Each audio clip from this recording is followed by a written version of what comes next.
Connor, 28 years old. Got a job as a logistics coordinator at a massive distribution center right out of college. Not a glamorous gig, but I was good at it. The kind of job where you see the direct results of your work every single day. Our facility was a beast, a sprawling concrete box bigger than a dozen football fields, filled with the constant hum of conveyors and the beeping of forklifts. For years, it ran like a Swiss watch. We weren't just moving boxes, we were solving a giant physical puzzle every single day. The guy who taught me most of what I know was Alaric. He was the day shift supervisor, a guy probably in his late 50s who had been working there since the place was built. Alaric was made of coffee, cynicism, and an encyclopedic knowledge of every single process, shortcut, and potential bottleneck in that building. He wasn't friendly, not in the traditional sense. He never asked about your weekend. But if you had a problem, like a trailer getting stuck at the dock or a sudden surge in orders for a specific product, he was the man you went to. He'd listen, grunt, and then give you a solution that was so simple and effective you'd feel stupid for not thinking of it yourself. He respected competence, and that was it. The culture he fostered was straightforward. Do your job well, don't cause drama, and help the guy next to you if he's in the weeds. It worked. Our efficiency numbers were always top of the region. We had a good crew. Most of the guys on the floor had been there for years. They knew the rhythm of the place. There was a kind of unspoken understanding, a professional camaraderie built on getting the job done right. We could handle anything. Holiday rushes, unexpected supply chain disruptions, system upgrades, we'd figure it out. Then, sometime late last summer, maybe August, the email came down from corporate. There was going to be a restructuring of our regional management. They were creating a new position. Head of Operations. This person would be our direct boss, overseeing me, Alaric, and a few other department leads like Hannah from customer service. A week later, we had an all-hands meeting in the main loading bay. They rolled in a big TV on a cart. The regional director, a guy we saw maybe once a year, appeared on the screen from his polished office 1,000 miles away. He gave the standard corporate speech about moving into the future and leveraging new talent. Then he introduced our new boss, London. She walked out from the small office area to stand in front of the assembled crew. The first thing I noticed was that she was completely out of place. She was wearing an expensive-looking business suit and heels that were totally impractical for a concrete warehouse floor. She looked like she was there to foreclose on the building, not run it. She had this smile that didn't quite reach her eyes. The regional director on the screen finished his spiel, and London stepped up to the microphone. Her voice was sharp, confident. She started talking, and the air just went out of the room. It was a fire hose of the worst corporate buzzwords you've ever heard. She talked about recontextualizing our operational paradigms. She wanted to foster a culture of psychological safety and disrupt the status quo. I glanced over at Alaric. He was just staring at her, completely expressionless, like a biologist observing a strange new insect. The forklift drivers in the back were already starting to whisper among themselves. She said her background was in human resources, with a focus on workplace dynamics and progressive management strategies. Not a single word about logistics, not a mention of supply chains, inventory management, or shipping schedules. Her whole speech was about feelings, not freight. She ended by saying her first priority was to make the warehouse a more inclusive and equitable environment. The meeting ended, and the whole crew just kind of dispersed quietly, like after a funeral. Later that day, I was in the break room grabbing a coffee, and Alaric was there. He just looked at me and shook his head slowly. The only thing he said was, "This is going to be interesting." The first couple of weeks were just weird. London spent most of her time in her office with the door closed. When she did walk the floor, she had a notepad and would just watch us, scribbling things down. It felt less like she was trying to learn the operation and more like she was gathering evidence for a trial. Then the improvements started. First, she had all the safety posters, which were clear and direct, replaced with new ones. The new posters were pastel-colored and had vague, inspirational quotes about teamwork and positivity. They were harder to read and contained less actual safety information. Then came the mandatory weekly meetings, an hour every Wednesday morning where the entire leadership team had to sit in the conference room. She'd put up a PowerPoint presentation about topics like unconscious bias in the workplace or deconstructing traditional power structures. It had nothing to do with our jobs. It was an hour taken directly from our most productive time of the day, and it threw the morning's shipping schedule into chaos every single time. Alaric and I tried to explain this to her. He pointed out that pulling the supervisors off the floor during the morning rush was causing a backlog at the docks. I showed her the data on our efficiency numbers, which had taken a noticeable dip on Wednesdays. She just listened with that same tight smile. She told us that building a better culture was more important than a few percentage points on a spreadsheet. She suggested that our resistance to the meetings was a sign that we were uncomfortable with change. That was when I first realized you couldn't reason with her. Data, logic, experience, none of it mattered. Her ideology was a shield against reality. The guys on the floor started to get demoralized. They were good at their jobs and took pride in their work. Now they were being treated like they were part of a problem that needed to be fixed. The small things kept piling up. She got rid of the old coffee machine that Alaric had personally maintained for a decade and replaced it with some complicated pod machine that was always broken. She rearranged the break room furniture, according to some feng shui article she read, making it awkward and sterile. It felt like she was systematically erasing every piece of the old culture. Hannah, who ran the customer service department, initially thought London was great. She was excited about the new energy she was bringing. They'd have lunch together sometimes. Hannah's job was to talk to clients, so she was a bit removed from the physical operations on the floor. She didn't see the problems these changes were causing, not yet anyway. The real breaking point came about a month into her tenure. It was the day she decided to revolutionize our entire inventory storage system. For 20 years, our warehouse had used a standard industry-wide ABC analysis system. It's simple logic. A items, the 20% of products that make up 80% of our orders, are stored closest to the shipping docks for fast access. B items, the next level of popularity, are in the middle. C items, the slow movers, are in the back. This minimizes travel time for the forklifts and pickers. It's the foundation of an efficient warehouse. London called a meeting with me and Alaric. She announced that the ABC system was an outdated and non-inclusive method. She claimed it created a hierarchy among the products. I am not kidding. Her brilliant new idea was to reorganize the entire warehouse, alphabetically. Every product, from a tiny screw to a giant piece of furniture, would be stored based on the first letter of its name. I thought it was a joke at first. I honestly waited for the punchline. There was no punchline. I tried to explain, as calmly and professionally as I could, why this was a terrible idea. I pulled up the inventory management software on my tablet. I showed her the numbers. London, look. The top-selling product right now is the Apex office chair. Under the new system, it would be stored right next to the aquarium gravel, which we sell maybe 3 bags of a month. That's fine. But our second best seller is the Zenith standing desk. That would be stored all the way at the other end of the building, in the Zeddies section. A picker would have to drive his forklift the entire length of the warehouse and back for almost every single popular order. I showed her the simulation. This change won't just slow us down. It will increase our order fulfillment time by, at a minimum, 40%. It will create traffic jams in the aisles. It's logistically unworkable. Alaric, in his blunt way, chimed in. He told her they tried something similar once, years ago, as an experiment in a small section of the warehouse. It was such a failure that they abandoned it after 2 days. He was just stating a fact based on experience. London's face changed. That polite corporate mask fell away for a second. She looked at us, 2 men with decades of combined experience in this field, and her eyes narrowed. She didn't hear our concerns. She heard a challenge to her authority. She stood up. Her voice was cold. I understand that it can be difficult to embrace new ideas, especially when you are so attached to the old ways of doing things. Then she looked directly at me. I really don't need my own operational strategy explained back to me. It's condescending. She turned to Alaric.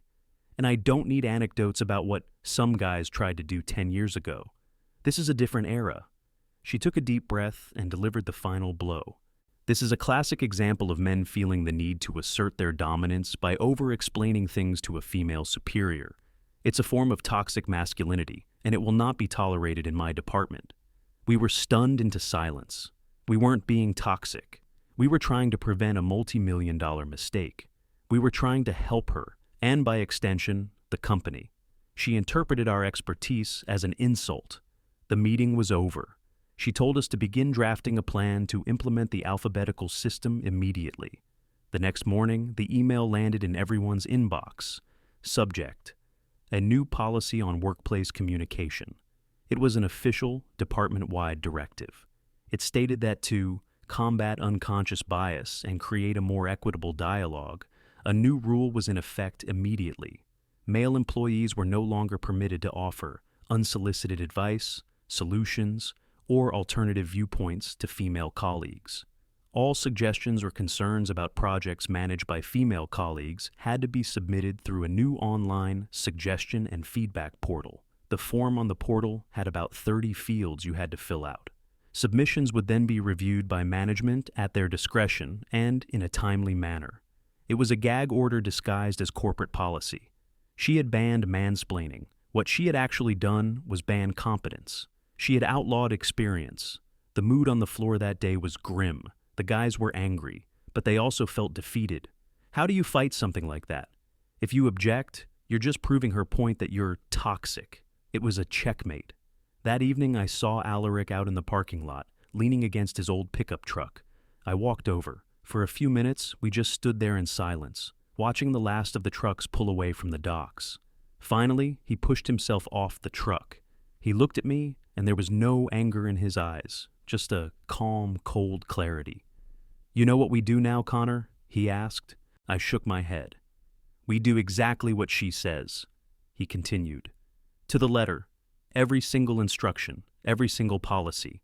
We follow it perfectly. She wants the warehouse organized alphabetically. We will make it the most perfectly organized alphabetical warehouse in the country. She wants feedback through a form. Then we will document every single potential problem, every single risk, and every single inefficiency we see. We will fill out that form, in triplicate if we have to. We will send the emails. We will create a paper trail so long and so detailed that it'll reach the moon." He took a drag from a cigarette he'd just lit. "No more initiative, no more clever solutions, no more saving the day. We are no longer problem solvers. We are box checkers. We will do our assigned tasks, and nothing more." He looked me straight in the eye. "She wants to be the boss? Fine. Let her be the boss. Let her own every single decision she makes." It wasn't a plan for sabotage. It was a plan for perfect, absolute, malicious compliance. A quiet pact was made. The next day, the change was immediate. The collaborative energy of the place vanished overnight. If a guy saw a pallet stacked incorrectly, he wouldn't just fix it. He'd take a picture, document it, and report it to his direct supervisor to await instruction. If a conveyor belt started making a weird noise, no one would just grab a wrench and tighten it. They'd log it in the maintenance system and wait for a work order to be approved by London. It was a silent protest, executed with chilling precision. And so, we began the great idiotic task of reorganizing the entire warehouse. It was a logistical nightmare. We had to essentially shut down sections of the facility for days at a time, pulling down every single pallet and moving it to its new, illogical home. Our productivity cratered. Orders were delayed. During one of London's Wednesday meetings, she brought up the declining numbers. She asked why the reorganization was taking so long. Alaric, with a perfectly straight face, explained it. He described the process in painstaking detail, the safety protocols we had to follow, the man-hours required for each aisle, the limitations of the forklift fleet. He wasn't complaining. He was just reporting the facts, exactly as a subordinate should. I chimed in, noting that we had submitted several suggestions via the portal on how to potentially streamline the process, but we hadn't received a response yet. London got defensive. She said she was inundated with feedback and was processing it. She told us to just stick to the plan. So, we did. Hannah started getting frantic calls from clients. "Where is our shipment? It's 3 days late." She would come to me, looking stressed. "Connor, what's going on? Can't you guys do something to speed things up?" I'd just give her an apologetic look. "Hannah, we're following the new operational plan. I can't authorize any deviations. You'll have to speak with London." I could see the frustration in her eyes. She was starting to realize that London's new energy was the energy of a Category 5 hurricane. This slow-motion disaster continued for weeks, and all the while, the busiest time of the year was approaching, like a storm cloud on the horizon. Black Friday. The preparation for the holiday season usually started in early October. In a normal year, Alaric and I would have been in planning meetings for weeks already, stress testing the systems, coordinating with shipping carriers, and bringing on seasonal staff. It was a massive undertaking, a carefully choreographed dance to handle a 300% increase in order volume. This year, there was none of that. London held a single Black Friday kickoff meeting. She presented a PowerPoint deck she had clearly made herself.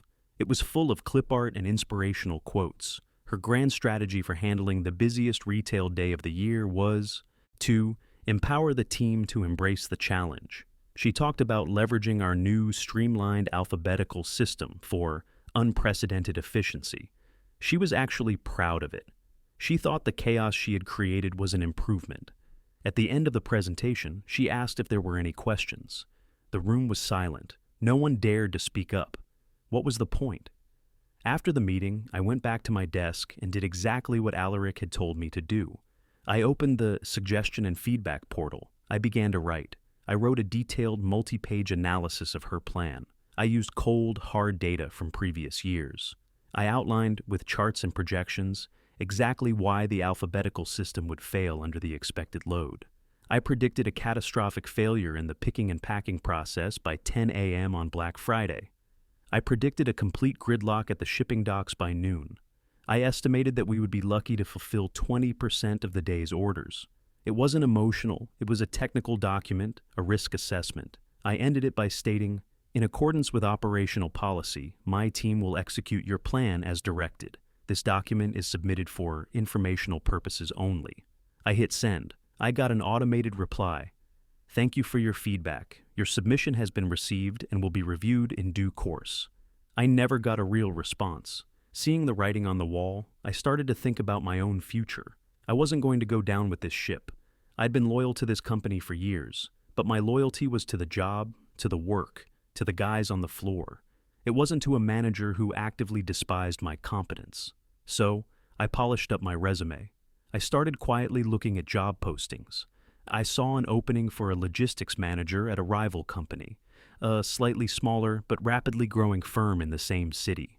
It was a step up, more responsibility, better pay.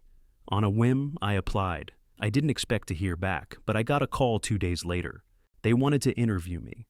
The interview was at their headquarters, a clean, modern building that felt professional and efficient. The man who interviewed me was the director of national distribution. He was in his 50s, a no-nonsense guy with a firm handshake who looked you straight in the eye. He didn't ask me about my feelings or my thoughts on workplace culture. He put a complex logistics problem on the whiteboard and asked me how I would solve it. He asked me about managing teams during a crisis. He asked about my experience with different inventory software and carrier negotiations. For an hour, we just talked shop. It felt amazing. It felt like being seen, like my skills actually mattered. At the end, he leaned back in his chair and just said, "You know your stuff, Connor. I'm impressed." A week later, they sent me an offer. It was a significant salary increase, a better title, and a signing bonus. I accepted on the spot. I gave them a start date for the first Monday in December. This meant my last day at my current job would be Black Friday itself. The irony was not lost on me. I didn't tell anyone at work, not even Alaric. I just came in every day, did my job exactly as instructed, and documented everything. The atmosphere in the warehouse in the week leading up to Black Friday was surreal. It was like the eerie calm before a hurricane. Everyone knew what was coming. The seasonal temps we hired were wandering around confused, unable to find anything in the bizarre new layout. The experienced guys were just shaking their heads, doing their work with a quiet, grim determination. London, however, was in her element. She was walking around with a clipboard, talking about the exciting energy in the building. She was completely oblivious. She had built this house of cards and genuinely believed it was a fortress. The day before Thanksgiving, she sent out a cheerful email to the whole department. "Team, get some rest. Tomorrow we make history. Let's show everyone what a motivated and forward-thinking team can do." Alaric forwarded the email to me with a single comment. "LOL. Black Friday." I got to work at 4 a.m. The building was already buzzing. The first wave of online orders had been pouring in since midnight. For the first hour, things were deceptively calm. The system was handling the initial trickle, By 6 a.m., the trickle had become a flood, and the cracks started to show. The pickers, the guys who drive the forklifts and retrieve the items, were reporting massive delays. An order that should have taken 10 minutes to pick was now taking 45. They were driving from A to W to C to T for a single 4-item order, crossing the entire warehouse over and over. By 8 a.m., the packing stations were starved for products. Dozens of workers were standing around, waiting for carts of items that weren't arriving. By 9 a.m., exactly as I had predicted, chaos began to set in. The main aisles were clogged with forklifts, creating a massive traffic jam. I saw 2 of them nearly collide. London was in her office looking at spreadsheets on her computer. She seemed to think everything was fine, because the numbers on her screen weren't reflecting the physical reality on the floor yet. Around 9:30 a.m., Hannah from customer service came running out of her office. Her face was pale. "The order tracking system is broken," she yelled. "Customers are getting notifications that their items have shipped, but the boxes are still sitting on the packing line." That was the first domino. The software couldn't handle the illogical workflow and was marking orders as complete long before they were. By 10 a.m., the whole system was in a death spiral. The shipping docks were a disaster. Trucks were lined up, ready to be loaded. But there were hardly any completed packages to give them. London finally came out of her office. She saw the gridlock, the idle workers, the mountains of unprocessed orders. The look on her face was one of utter disbelief. She couldn't process that her perfect plan had failed. She started walking the floor, barking orders. "You! Why are you just standing there? Go faster! Why is this aisle blocked? Clear this aisle!" Her commands were useless because she didn't understand the root of the problem. She was like a person trying to fix a broken engine by screaming at the steering wheel. The guys just ignored her. They were trying their best to work within the broken system she had created. By 11 a.m., we had officially lost control. The regional director was calling London's phone non-stop. We could hear it ringing from across the floor. She wasn't answering. She was running around, on the verge of tears, trying to manually direct forklift traffic. It was a pathetic sight. At 11:30 a.m., the regional director patched into the warehouse-wide intercom system. His voice boomed through the building, dripping with fury. "London, get to the main conference room, now. Connor, Alaric, you too." We walked into the conference room. London was already there, looking completely broken. Hannah was there too, looking terrified. The director's face was on the big screen. He looked like he was about to have a stroke. "What is happening at my facility?" he roared. "I have our biggest retail partners on the phone screaming at me. Our fulfillment rate is at 17%. 17%. Explain yourselves." London started to speak, her voice trembling. She launched into a rambling, incoherent defense. She blamed the old-fashioned attitudes of the staff. She blamed their resistance to change. Then she pointed a shaking finger at me and Alaric. "It's them! It's sabotage! They were against me from day one. This is a coordinated attack. It's because I'm a woman in a position of power. It's toxic masculinity." The director was just staring, his jaw tight. He looked at me. "Connor, what's your take on this?" I stayed calm. I stood up and placed my company laptop on the conference table, turning it to face the camera. I opened a file. "Sir," I said, my voice steady, "this is a copy of the risk assessment I submitted to London 5 weeks ago, detailing precisely the catastrophic failure we are currently experiencing. It projected a fulfillment rate of under 20%. I believe my exact words were that the plan was logistically unworkable." I opened another folder. "And this is a collection of 57 separate emails and portal submissions from me, Alaric, and other supervisors, documenting every single risk, inefficiency, and safety concern we identified over the past 2 months as we were instructed to implement the new system. We have acknowledgments for every single one. We were repeatedly told to proceed as planned." I looked from the screen to London. There was no sabotage. There was only compliance. We followed every order, every policy, to the letter. The silence in the room was absolute. London's face had gone from red to ghost white. Hannah was staring at me, her mouth slightly open, finally understanding. The director on the screen just looked at me for a long moment. Then he looked at London with a look of pure contempt. I took a deep breath. It was time for the finale. "With that being said," I continued, I'm afraid I can't be of any further assistance in this matter. I reached into my pocket and pulled out my company ID and access card. I placed them gently on the table. Today is my last day. I've accepted a management position with another company. My resignation is effective immediately. I looked around the room one last time. I wish you all the best of luck solving this. And then I turned, walked out of the conference room, and didn't look back. I walked through the chaotic warehouse, a place that had been my professional home for years. I walked past Alaric's office. He was sitting at his desk. He saw me, and for the first time in the years I'd known him, he smiled, a real, genuine smile. He gave me a slow, deliberate nod. I walked out the main entrance into the cold November air and got in my car. As I drove out of the parking lot, I didn't feel angry or sad. I just felt free. The epilogue to this story is pretty satisfying. My old company was in the news for weeks. They had to publicly apologize for the shipping disaster, and their stock took a major hit. London was fired that same afternoon, of course, escorted out of the building by security. I heard they had to hire a hugely expensive team of outside consultants to come in and fix the mess, which basically just involved changing everything back to the way it was before. A few weeks after I started my new job, I got a text from an unknown number. It was Alaric. The text said, "The new bosses begged me to stay on and help clean up. I told them I would, as an independent contractor. My hourly rate is now roughly what I used to make in a week.